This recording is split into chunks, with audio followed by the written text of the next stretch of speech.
Welcome to Focus Today. I'm your host, Perry Atkinson, and what a delight to have back with us our good friend, Dr. Richard Land. He's the president of the Southern Evangelical Seminary, and I can't recommend their institution enough. You can check it out by going to ses.edu. That's SES for Southern Evangelical Seminary.edu. And you may want to check out their free smartphone app as well, and the services they provide, some of the conferences they sponsor and host, and just the overall academic offerings is just really some of the best in the country. And I want to say, Dr. Land, thank you for what you do through your seminary. Just outstanding. Well, it's a privilege to be part of it. That app, if they download that free SES app, they get the best lectures, best presentations from the last 23 years of our apologetics conference. It's like having an apologetics library in your pocket. All right, so go to SES and check out the smartphone app, ses.edu. Yes, sir. All right, Dr. Land, a lot to talk to you about today. I want to squeeze it in. The first sitting president in America's history to go and visit Hiroshima, Japan, as it relates to the war. Your take on that visit? Well, I would have been a lot more comfortable had Ronald Reagan or George W. Bush made the visit, but I'd be more comfortable with Ronald Reagan or George W. Bush doing virtually anything that President Obama is going to do. At least he didn't apologize. He could have been a little stronger, in my opinion. We need to, in no way, shape, or form, feel any guilt or remorse about dropping the bomb on Hiroshima. It was the right thing to do. It was the moral thing to do. We were attacked on December 7th, 1941. We responded. We won the war, and in dropping the bomb on Hiroshima and the second bomb on Nagasaki, we saved about 26,000 surviving American prisoners of war who were being horribly treated and tortured because the Japanese were going to execute them, all of them, in order to free up soldiers to fight the invasion. We probably saved at least, and these are conservative estimates, at least 500,000 American troops who would have died trying to take the home islands of Japan, and probably 5 million Japanese who would have died in our invasion and liberation of the home islands of Japan. And those 500,000 American soldiers that were saved came home and started having a whole generation of baby boomers like me. My father was preparing for the invasion. He was training for the invasion of Japan. He had a 50% chance of dying, according to his commanding officers, in invading the southern island. And he didn't die, and so he came home and had me and my little brother. And that story is legion. Fascinating, because what I'm concerned about is that those parts of history aren't brought forward. And there's a part of war that we hate to even talk about, and that is, if we don't kill our enemy, they kill us. Well, that's right. John Stuart Mill said it perhaps best. He said, war isn't always an ugly thing, but sometimes it's not the ugliest thing. The ugliest thing is to be enslaved. And sometimes war is the price you pay for living in a civilized society. Yes, right. All right, the atomic bomb was the advanced weapon of its day. Now we have the nuclear bomb and the nuclear threat. Do you think that we understand the potential of a nuclear bomb today and who may or may not have it? No, I don't think we do. I don't think we really understand the threat of a nuclear bomb in the hands of terrorists, or a nuclear bomb or a nuclear rocket in the hands of a rogue state run by a maniac like North Korea. It would be devastating. Just think about a blast, just like the power of Hiroshima, and there are far more powerful weapons now.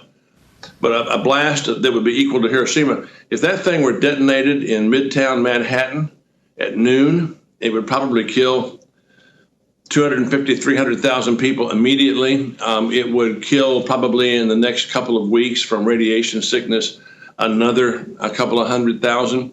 And then you would have several, probably tens of thousands, who would die over the next 5 or 6 years from cancers related to extreme radiation exposure.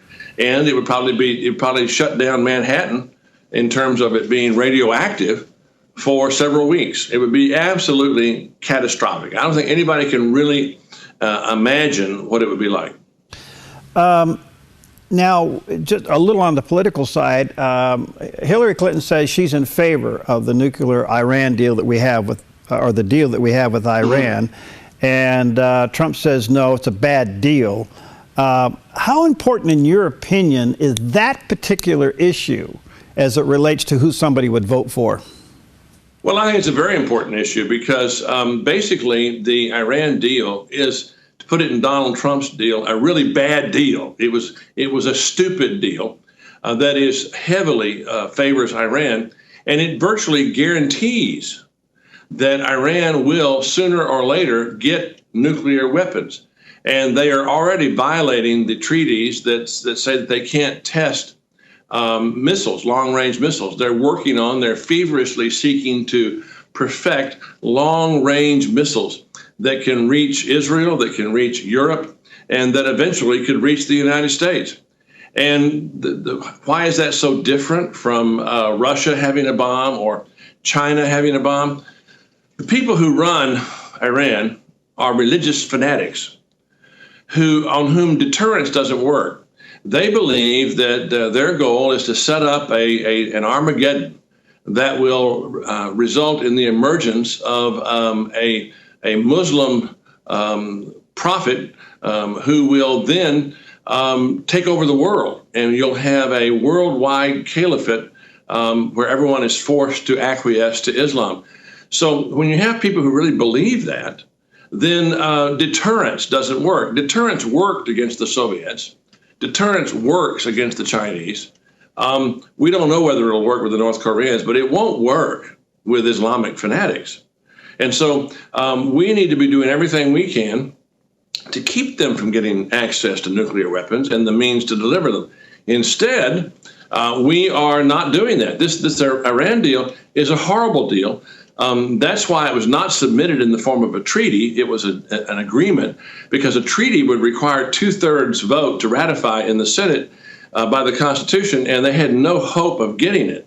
The good news is that it can be canceled. It can be canceled anytime the President of the United States chooses to cancel it. And so it is certainly, to me, a significant issue in this upcoming presidential campaign. It's not the only issue. My goodness, there are lots of issues. The Supreme Court is an issue.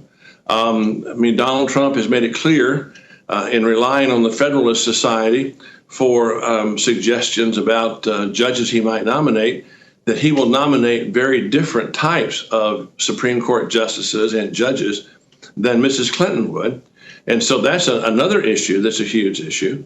That will determine the religious freedom debate. It will determine the abortion debate. It will determine the Second Amendment debate.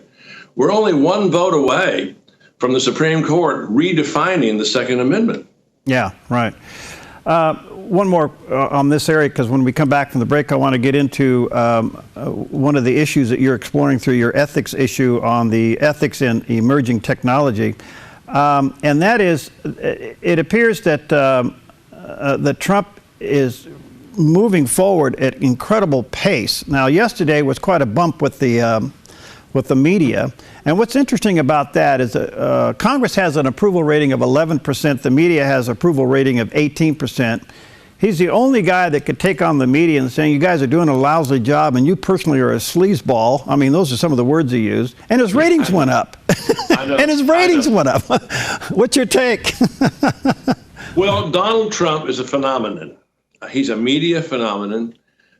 He has mastered, over his years on television, he has mastered the use of social media. He has mastered the ability to communicate directly to the American people. He doesn't talk to the American people. He talks with the American people. He has developed this ability to have a conversation with them. And, of course, the media is terribly unpopular. So, you know, attacking the media, and of course, there's so much to attack the secular media about, because they are grotesquely unfair and unbalanced. They don't even pretend to be balanced or to be neutral or to be fair anymore. And so there's a lot of frustration among Americans, most of whom don't trust the media, and that's a good thing. If they trusted the media, that would be a bad thing, considering the media's behavior. I wouldn't deal with the press the way Donald Trump does, but I wouldn't do a lot of things the way Donald Trump does them. If I behaved the way Donald Trump behaves, my mother would have sent me to bed without my supper. But look, we are living in a moment where the American people are very angry and very frustrated, and they feel with some justification that their government does not work for their benefit, but for the perpetuation of itself in a bipartisan way. Republicans and Democrats are part of a government establishment that is working more for its own benefit and for its own self-preservation rather than serving the people who elected them. And they're very angry, and they want somebody from outside the system to come in and blow it up. And they think that Donald Trump is their guy. And he certainly gives every indication of that's what he desires to do. And so, it's very interesting.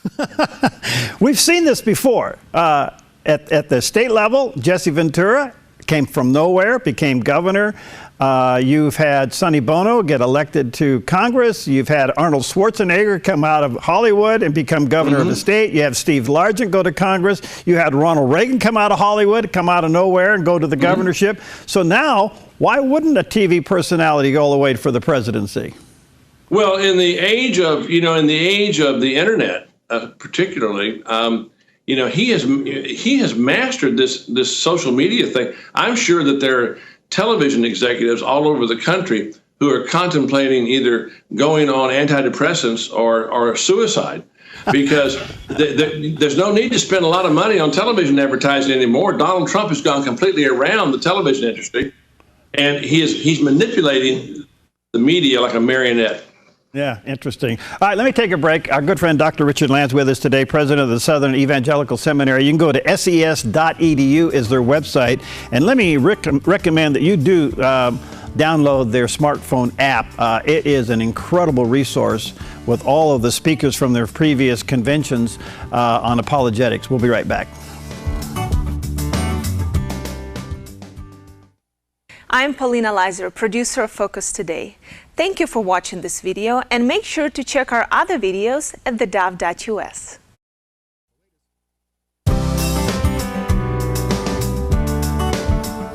Hi, we're back with our good friend Dr. Richard Land. He's the president of the Southern Evangelical Seminary, one of the great seminaries in the country. By the way, you can go to his seminary online. And let me encourage you to go to ses.edu, check out the courses. And let me also encourage you to download their smartphone app. It will supply you with incredible resources and some of the great apologists of our day from the various conferences that they've held, and it's always in the fall. So anyway, check it out, ses.edu. Okay, Dr. Land, there at the seminary, you have taken on a series of, I guess, lectures or courses dealing with ethics in emerging technology. What is it and why are you doing it?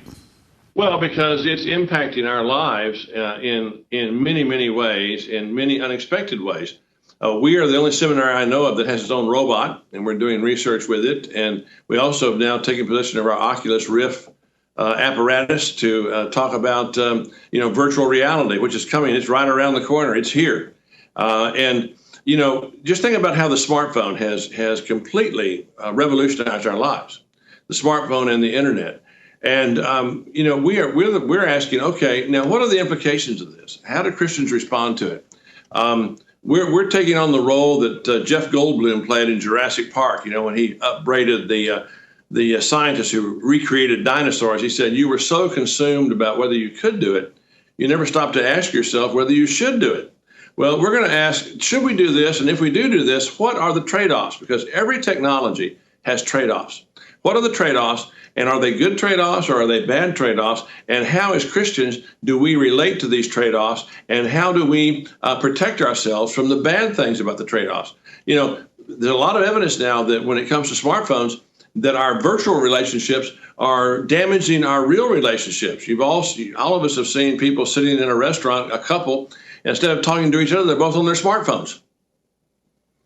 And they said some of the research shows that still the #1 emotion in the United States is loneliness. Yeah, and what we're doing with the internet is we are atomizing ourselves. You know, we've said that no man's an island, we're all part of the whole. Well, now with the internet and with the smartphone technology and all of the other things that are coming along, every man is his own island. We're atomizing ourselves into separate units on the web, and with enormous potential for damage. Now, it's got enormous potential for good. I believe that the internet is the way we're going to end up fulfilling the command to spread the gospel to every tribe and every nation and every language.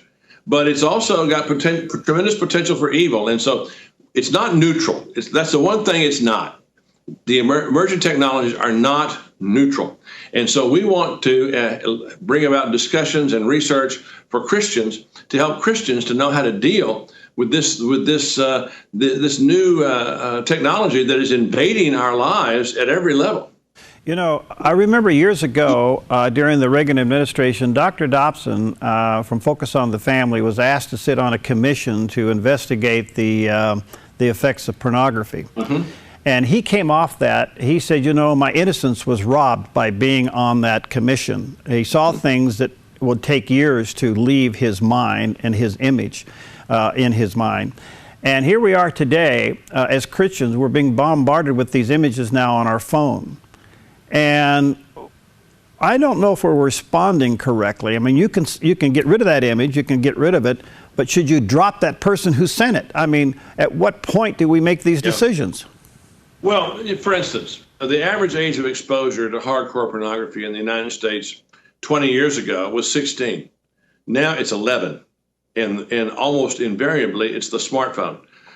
Boys' first exposure to pornography is when they're 11 or 12, and they see it on their smartphone because our Congress passed laws making it illegal to have this exposure to minors, but the Supreme Court has struck it down. So the rules that apply to adult bookstores don't apply on the internet, they don't apply on smartphones, and any parent who lets their child have unsupervised use of the internet or unsupervised and unmonitored use of their cell phone might as well just drop them off at the most vile adult bookstore in town and just leave them there, because that's what they're doing.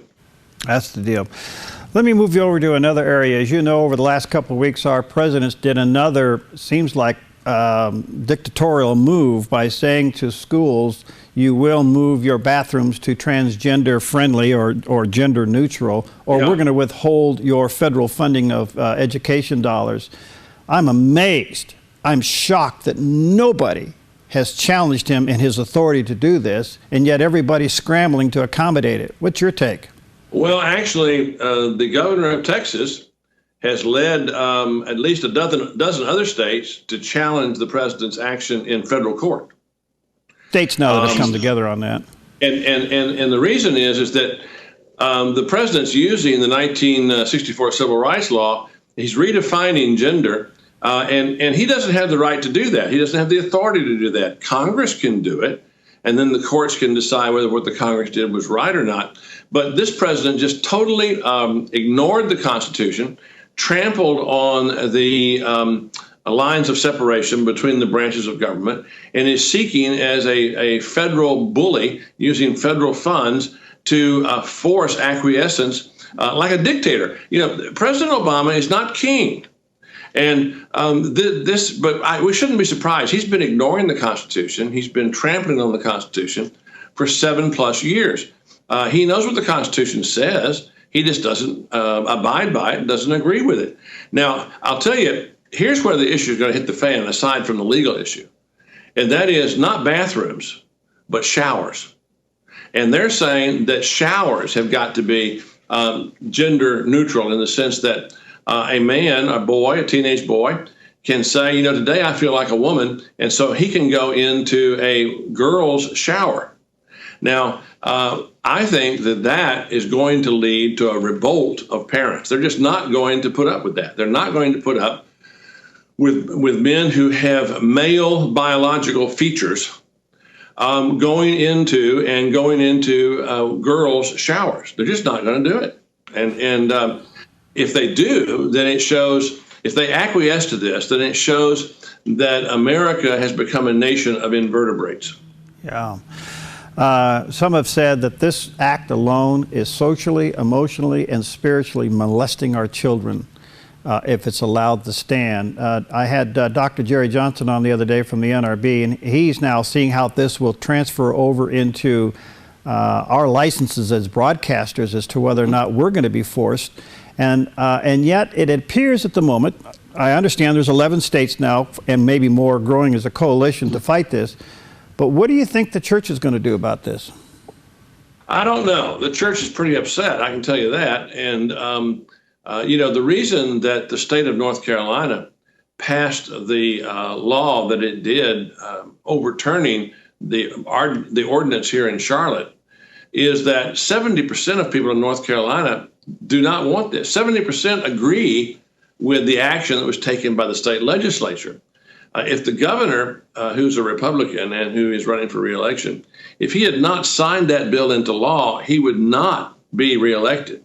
Now, he may not be anyway, but I guarantee you that would have been an act of political suicide had he not signed that bill into law. I know the Christians here in North Carolina are very upset about it, and I know a lot of people who aren't Christians who are very upset about it. If they have daughters, and you know, they're very upset about it. So we're going to, you know, I think the federal courts are going to overturn this. It won't be the first time that Mr. Obama has been overturned by a federal court. In some cases, by the Supreme Court. There are a couple of decisions where he was overturned 9-0. Even Ruth Bader Ginsburg said that his actions were unconstitutional. Well, let's hope that's the case on this. I can say in the state of Oregon, it's kind of like they were waiting for the president to do it, because the very next day they released a 12-page policy for the education department in the state of Oregon that allowed everything we just previously discussed, you know. Well, of course, the difference is that in Oregon, only 9% of the people claim to be affiliated with any mosque, synagogue, church, or temple. That's not the case in most of the United States today. Oregon is the least church state in the country.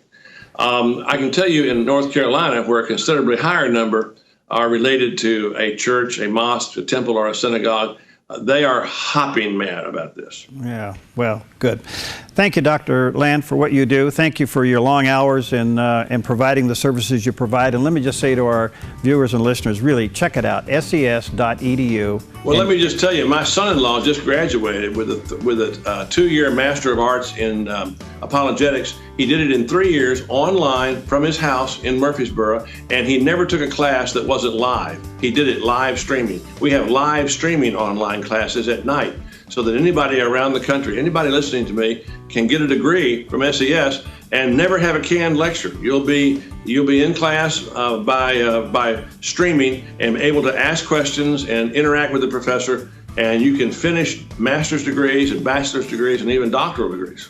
That's wonderful. All right, it's all at ses.edu. Thanks, my friend. Looking forward to many visits ahead. Thank you, brother. All right, God bless you. We'll be right back. Oh.